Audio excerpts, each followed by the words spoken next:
Good evening, welcome to another episode of Brett's Old Time Radio Show, and welcome to my home here in lovely Lyme Bay. It's gone a lot quieter now because all of the holidaymakers have gone home. It's kind of the end of the little bank holidays. We've got another bank holiday weekend, not this coming weekend, but the one after. So I'm expecting it to be quite busy down here then, but we've got a little bit of a lull at the moment, so that's nice. We've had a weekend of, where's all been going on? Of street parties because of the King Charles coronation. We've just had a really, really busy time and it's been brilliant. The weather's not been great, but, we've made the best of it and it's been lovely. It was a nice day on Sunday, but Saturday and Monday, not so good. Yesterday, not so good. And today it's okay, but we're hoping for things to brighten up properly. Anyway, you're not here for a weather report. A huge thank you for joining me once again for our regular late night visit to those dusty studio archives of old time radio shows right here at my home on the south coast of the United Kingdom. I'm Brett, I'm your host for our nighttime podcast, and welcome to another episode.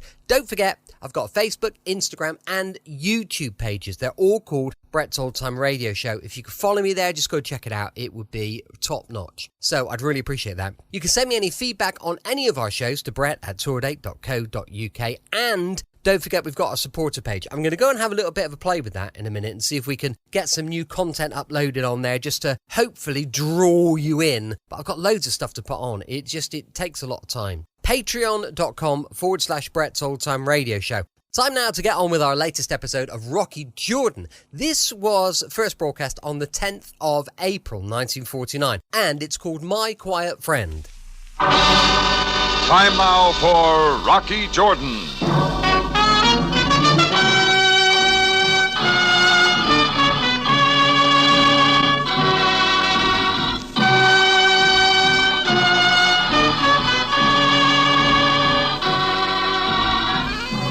Not far from the Mosque Sultan Hassan in Cairo stands the Cafe Tambourine, run by Rocky Jordan. The Cafe Tambourine, crowded with forgotten men, alive with the babble of many languages. For this is Cairo, where modern adventure and intrigue unfold against a backdrop of antiquity. Tonight's story, My Quiet Friend.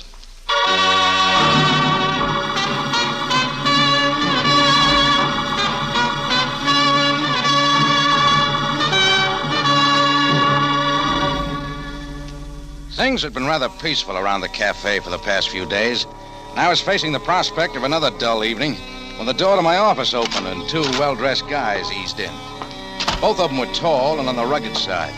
They were dressed in identical tan gabardine suits and white Panama hats. There was only one difference in their attire. One of them wore a bow tie, the other a four-in-hand tied correctly with a Windsor knot, nestling perfectly in the center of the spread collar of his soft white shirt.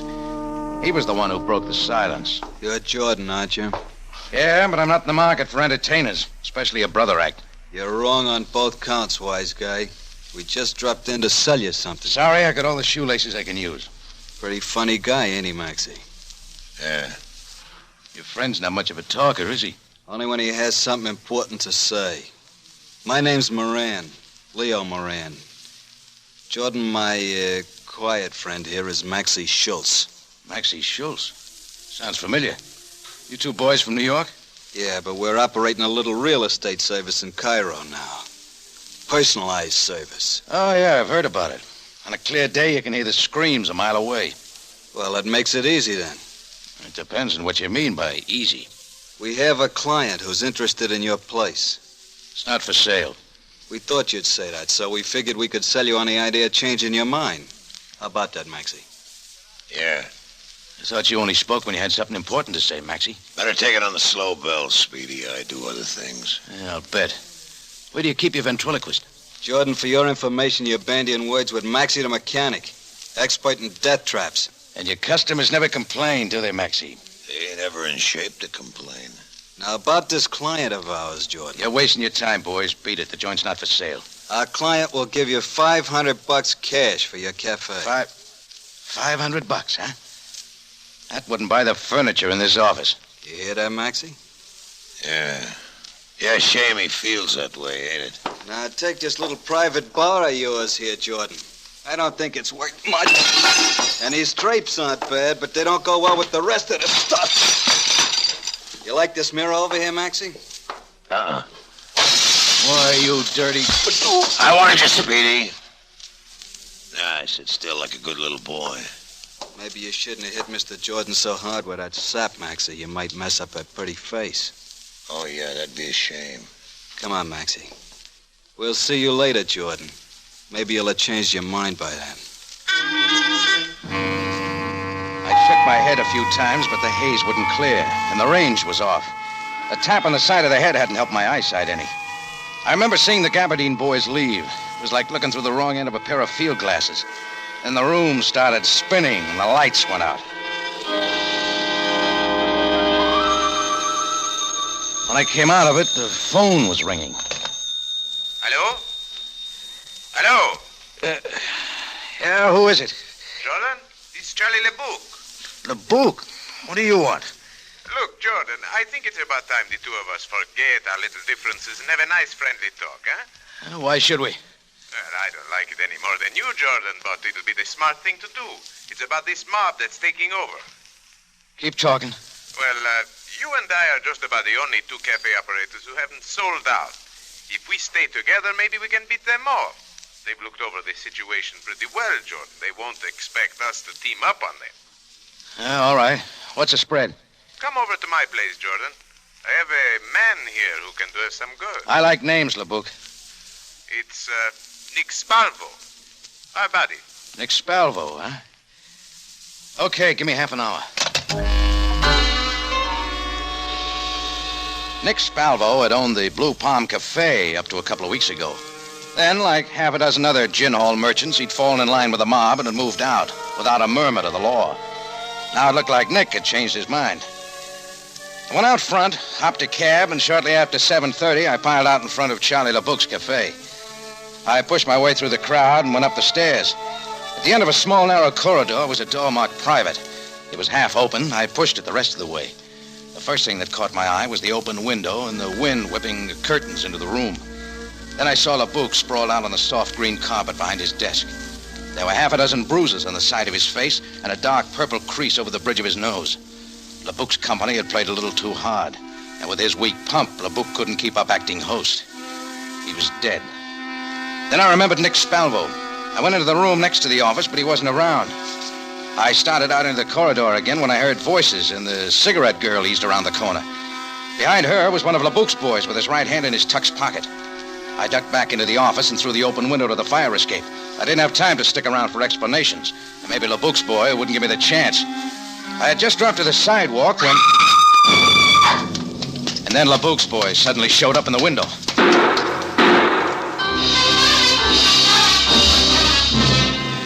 I was glad then that I hadn't waited.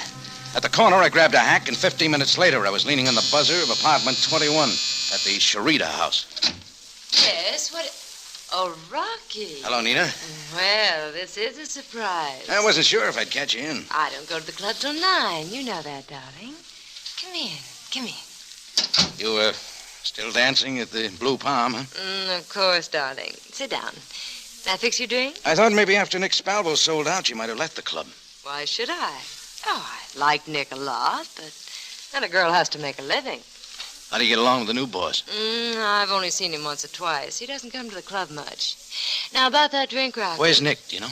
Oh, Rocky, must you always talk about business? Nick, baby, where is he? I don't know, Rocky. At his apartment, I suppose. Why? I went around to check before I dropped into Charlie LeBouc's club. 3 of us were supposed to meet there. Charlie LeBouc? When I got there, LeBouc was dead. Nick wasn't around. Dead? Oh, Rocky. Now, relax. I didn't do it. In a room next to LeBouc's office, there was a cot and a few blankets and an ashtray full of cigar butts. They might have been Nick's. Rocky, I don't understand. What does it all mean? Means that Nick could have been hiding out at LeBouc's. But why? Look, baby, Nick didn't want to sell his place. The other owners didn't want to either. But they were pressured into it by a couple of strong-arm boys and told to keep quiet about it. So that's it. I thought it was strange. Nick couldn't take it. He decided to talk, so he waltzed over to LeBouc's and told him about it. LeBouc had been given the same pitch, and he wasn't happy about it either, so he called me and suggested we get together and fight off the wolves. That's why you went to Charlie's place. Yeah, but the pressure boys beat me to it. I don't think they wanted to kill LeBouc. They just played a little too rough. But Nick, where's he? Nick might have been in the room next door when LeBouc was killed. He probably ducked out. Did you ask anyone at the club if Nick had been there? I didn't have time. I had to leave rather suddenly. One of LeBouc's boys kind of got ideas that I'd bumped off his boss. Oh, Rocky, the police, they'll think that you... Rocky, you've got to get away. I'll help you. Well, thanks, baby, but... Please, Rocky. I've got to find Nick. But with the police looking for you and LeBouc's men, you won't have a chance, Rocky. Well, it'll take a bit of doing. And that's where you come in. Of course, anything you say, but I... Where would Nick go? Any ideas? Well, let me think. Girlfriends, relatives? Celeste Donati, but she's in Port Said for a few weeks. Okay, where's her place? The Komar Apartments on Shari Almon. Where else would Nick hide out? Oh, he has so many relatives. Perhaps his cousin's shop in the square. Or his uncle's house. Wait, there's a brother, too. Hey, slow down, baby. I'll need some names and addresses first. Then I'm going to go call him.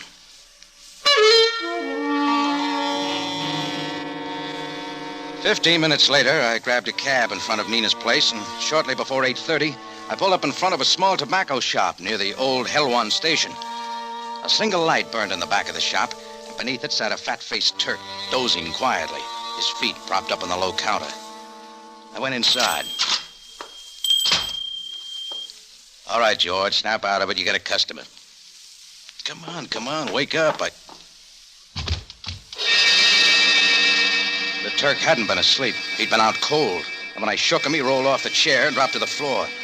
I noticed a dark purple bruise over the bridge of his nose, the same mark I'd seen earlier on Charlie LeBouc. I worked on him a few minutes, and then he snapped out of it. No, please. All right, take it easy, chum. I'm not going to hurt you. Here, I'll help you up.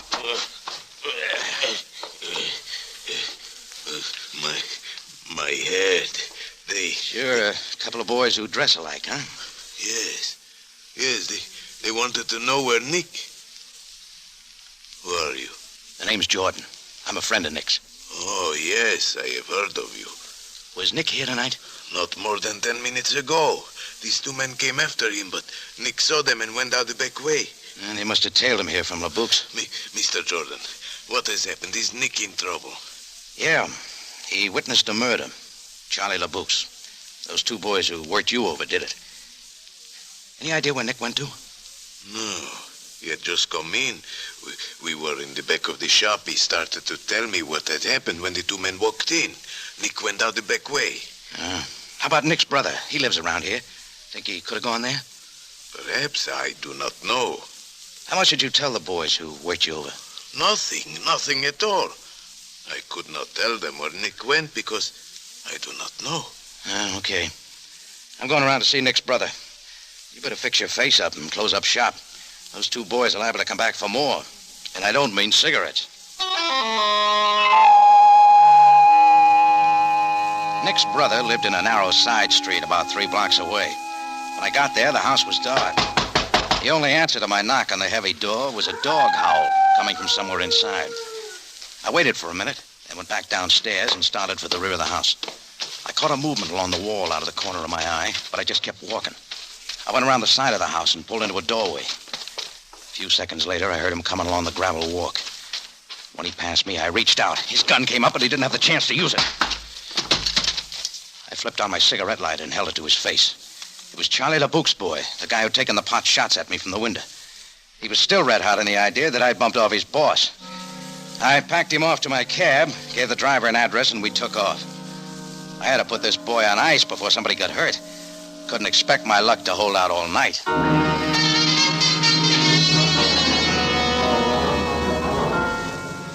Well, 10 minutes later, I walked into Madame Farid's little establishment down on the waterfront. For a little silver across the pond, the old girl was always more than happy to kick your fortune around in a teacup or even consult the crystal ball. Oh, Rocky Jordan. It is a long time I have not seen you. Come in. Hi, Grandma. Well, how's the future look? You wish to consult Madame Farid? Yeah, got a problem. There happens to be a short, dark, and ugly character following me with murder on his mind. So? He's got the picture all wrong, but I don't have the time to explain it to him now. He's sleeping off our last engagement in my cab outside. I see. Oh, it is a problem, Rocky. Yeah, take a look at my palm, sweetheart. Oh, you'll find it just under this $10 bill. Yes, I see. Well, I would say there is an old woman who can help you. I can see an empty cellar, an excellent place to put this man till morning, perhaps, until you can explain his mistake. That's the best advice I've had all day. It's a deal. Now, where can I find this old woman who's going to help me? Bring him in, Rocky. Bring him in. At least, with LeBouk's boy out of the way, I wouldn't have to worry about his taking a pot shot at me every time I turned around. I still had to find Nick before the Gabardine boys did, and my next stop was Celeste Donati's place at the Comar Hotel Apartments in the Sharia El Mun.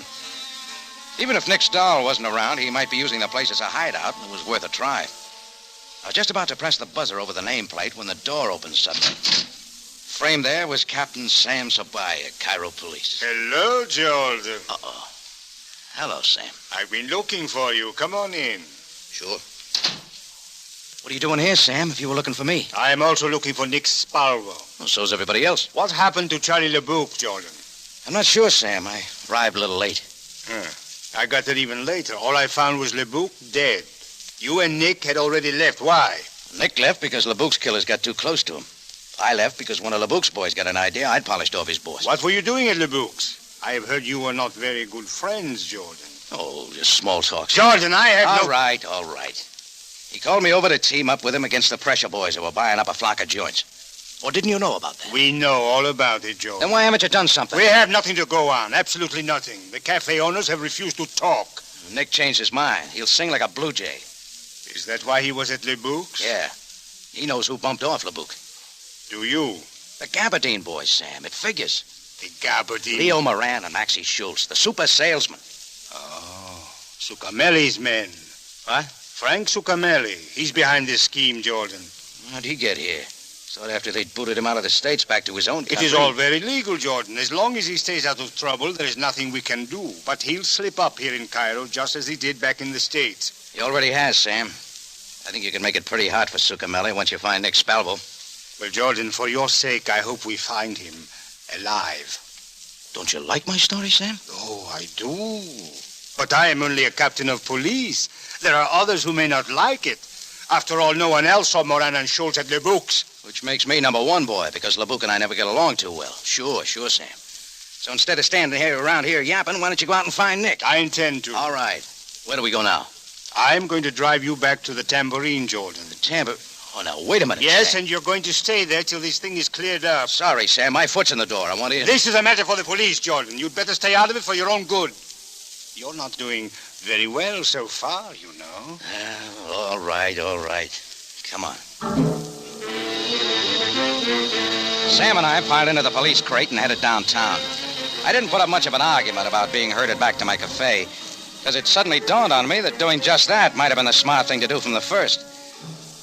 Nick must have known about my coming over to LeBouk's to talk about teaming up, and he'd probably make an effort to contact me. The Tambourine would be the first place he'd try. Sam and his boys dropped me off in front of the cafe, and I went in. I pushed through the crowd to the back and opened the office door. Hello, Jordan. We've been waiting for you. Come on in. Close the door. The Gabardine boys, Leo and Maxie, were standing in the center of the room. Leaning against my desk with a cigar stuck in the corner of his fat face was a short, heavy-set guy. He had a thick mop of black curly hair, eyes that hit you like a hot iron. In his hand was a fingernail file. When I walked in, he went back to work with it on his short, pudgy fingers. Then, without looking up... Hello, Jordan. What are you doing here, Sucamelli? Oh, you recognize me, huh? No trouble at all. You used to be the favorite pinup boy of the post offices back in the States. They were lousy photographs, Jordan. Don't blame the camera, Sucamelli. I've seen better heads than a pin. There he goes again, Leo. I don't think All right, Maxie, that's enough. Let Mr. Jordan have his little joke. We have plenty of time. Well, I haven't, Sucamelli. I gotta get this place sprayed. You got no idea the stuff that crawls in here these days. What do you think of the offer my boys made to you? I haven't laughed so hard in years. What's wrong with $500 for this dump? You're in a weed field, Sucamelli. All right, Jordan. We can talk about that later. Right now, I'm interested in Spalvo. Spalvo? What's that? Something you spread on bread? Where is he, Jordan? I wouldn't give you the right time, Succamelli. Where is he hiding? Get lost, punk. I'm busy. All right, Maxie. Leo. Okay, wise guy, this is as far as you go. Hold him, Leo. Yeah, I got him. Let him have it. Now, Jordan, let's start from the beginning. When the blackjack caught me on the side of the head, my knees started to give out, but Maxie got behind me and held me up. With one hand, he jerked my head back. Leo grabbed my shirt front, pulled the rod out of his pocket, and started tapping the bridge of my nose with the gun barrel. Then I remembered the bruise, that dark purple crease on LeBouk's nose and the Turk's. It was a nice, slow, and easy way of driving a guy off his rocker. The first few taps weren't bad. After that, you lost count. It was like a pile driver coming down on your head. The last thing I remembered was Succamelli. He was still leaning against the desk, working the file and blowing in his fingernails. And he was asking me about Nick somebody.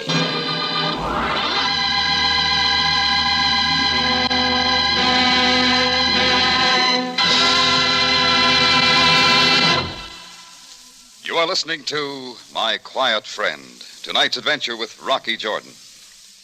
Tomorrow night, radio's most popular dramatic program, CBS Radio Theater, brings you The Song of Bernadette. This inspiring screen story of a humble girl whose faith elevated her to sainthood will be the Easter week presentation of Radio Theater Monday night at 6. Ann Baxter and Charles Bickford are the stars. Don't miss it tomorrow, Monday night at 6 on CBS.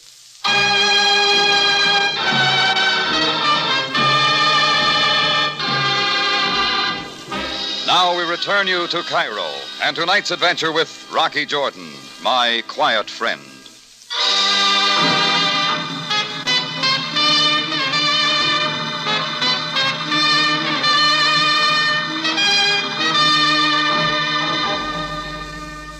When a character named Frank Succamelli moved to take over the Cairo night spots, gangster style, a couple of gin mill owners and I decided to get together. But just before we kept our date, one of them was murdered. The other, named Nick Spalvo, disappeared. I spent a lot of time looking for Spalvo without any luck. When I got back to the tambourine, Succamelli and his two boys were waiting for me and gave me a nice going over with a gun barrel. It was quite a bit later when I finally started to wake up. Rocky. Oh, go away. Rocky, it's Nina.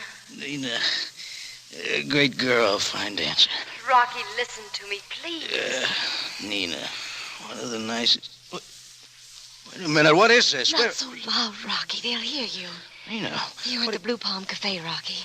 I saw them when they brought you in an hour ago. Blue Palm? Yes, one of the upstairs rooms. Oh, yeah. Kind of comes back now. What happened to my playmates? Leo and Maxie are out and back. They're loading up the owner's car. Where's Succamelli? Succamelli? The boss. Oh, in his office. Rocky, I think the three of them are getting ready to leave. Not without me, they don't. Oh, no, Rocky, they'll kill you. You've got to get away. Not on your life. They have a score to settle with this crowd. Look, baby, it's a cinch they're not going to take off without making another try to find out where Nick is. I think I can stall them off long enough. But why, Rocky? Why don't you leave when Can you get to a phone and fast? Yes. Then hop to it, Nina. Give Captain Sabaya a buzz at police headquarters and unload the glad tidings. And tell him to hurry up and get here. Nina eased out the door, and I heard her high heels clicking off down the hall. I made my way across the darkened room to the window and looked down into the parking lot below. A long, gleaming limousine was parked in the driveway. Walking away from it were Leo and Maxie. Maxie was wiping his hands. They passed under my window and went into the cafe. I waited a couple of minutes, then I heard footsteps in the hall. The key turned in the lock. Turn the light on, Maxie. Yeah, sure. Well, look at that, Maxie. Bright boy is up and around again. Yeah. How do you feel, Jordan? Just fine, boys. We go around again? You don't look so bad for a guy who's had a rough evening. I'm used to it. Well, the night isn't over yet. Come on, Succamelli wants to see you. And he doesn't like to be kept waiting. You two really jumped through the hoop for that punk, don't you? I wouldn't say that, Jordan. He orders you around like a couple of zombies. We're not worried. Not a bit. You do the dirty work and he rakes in the dough. What's the matter? You scared of the little bum? And like Leo said, Jordan, we ain't worried. Not a bit, huh, Leo? Now, come on, let's go. What's your hurry? Look, wise guy, do you want me to wrap this sap beside your head again? Well, if you... What's the matter? Ain't you ever seen a blackjack before? Yeah, sure. Okay, boys, let's not keep Mr. Succamelli waiting, huh? We walked down the hall to Succamelli's office. He was sitting there at his desk, smiling like a pitcher who had just struck out murderer's row. He had his hat and coat on, and in front of him, resting on the green blotter, was a briefcase. Ah, Jordan, I see you have recovered. It's a special favor to you, Sir Camelli. That's as far as I go. I've decided to forget about Nick. I'm afraid it's a little too late now to do anything about that. You're going to pull out, huh? Yeah. I've decided not to press my luck too far. We've made a neat little pile of dough anyway, haven't we, boys? Yeah, let's get out of here. We can dump Jordan on the road. Good idea, Leo. I'll take care of it. Now, we can do it, Frank. Me and Leo take Jordan in our car and follow you. No, I'll take care of it, Maxie. After I've taken care of something else first. What do you mean? This, Maxie. Frank, no! Oh, you dirty double cross. Max had started to get up out of the chair when the first slug hit him and he dropped back. Leo went down right at my feet. The Gabardine boys were through. Sir Camelli had just done a nice job of trimming the payroll. All right, Jordan, let's go. Oh, I don't get it here, huh? No, I have other plans for you. I think I'll take you along with me. Until I get out of Cairo, anyway. You won't, Sir Camelli. Shut up. Get moving. Okay. Sir Camelli prided me in the back with a snub-nosed revolver, and we walked down the back steps into the lot. We crossed the gravel driveway and headed for the long black limousine. Straight ahead, Jordan. Don't get any ideas. I've handled guys like you before. Yeah, I can believe that. Go on. Okay, you don't have to push that gun through my back. It's sore enough now. You'll never know it in the morning. All right, Jordan. Now open it. What's the matter, Sir Camelli? Open the door. Sure. Now back away. I'm getting in. Oh, I'm not invited, huh? Sorry. I'm taking off alone, Jordan. I changed my mind. Well, you'll have to step on it. Sam Sabai will be here in a minute. I'm not worried, Jordan. I leave you here to meet him with a bullet in your head. When they stop to investigate your corpse, it will give me extra time. You know, I just thought of something. What's so funny? This is going to be close. The law will be here in a minute. Suppose you can't start your car. Don't worry about that, Jordan. It'll start. Yeah? Why don't you press the starter button? Okay, Jordan. Just so you won't die with it on your mind, watch. I had a hunch what was coming. As soon as Sir Camelli's hand went for the starter button, I hit the ground and started to roll. But even so, I caught part of the blast. I was shaking the buzz out of my ears and scrambling to my feet when the police car screeched up to a stop.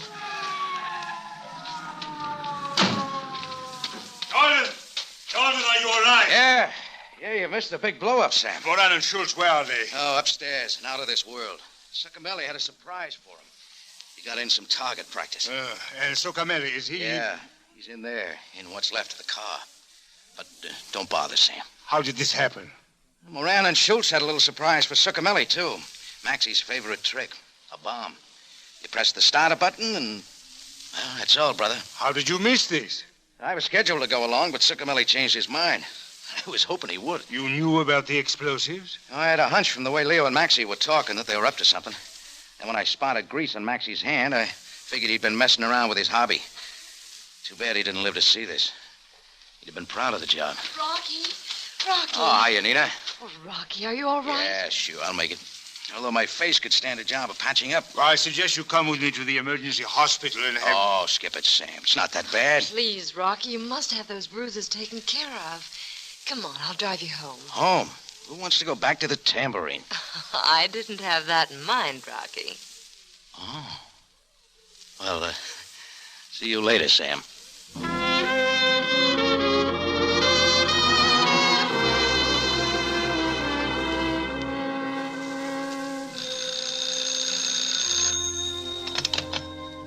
Hello?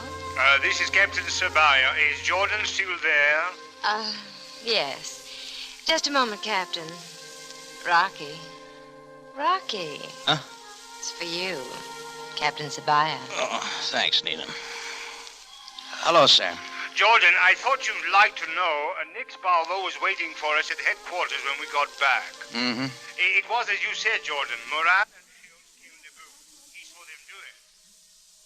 Well, Jordan, did you hear what I said? Huh? What was that, Sam? Aren't you listening to me? Oh, it's a beautiful night, Sam. With a lady's cool hand on my fevered brow. I'll have to admit it's a little distracting. What was that again? Nothing at all. Good night. What was that? I said good night. Oh, yeah. Good night, Sam.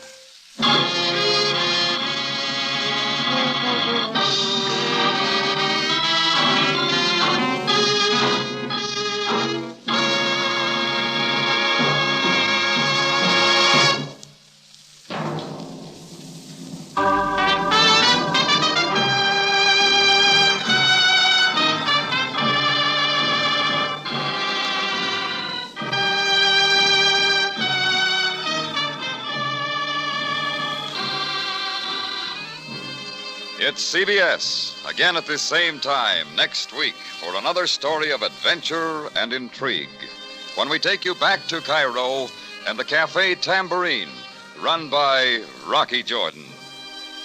Jack Moyles plays the title role, with tonight's story by John Moore. Rocky Jordan is produced and directed by Cliff Howell, with original music by Richard Arant. Larry Thor speaking. This is CBS, the Columbia Broadcasting System.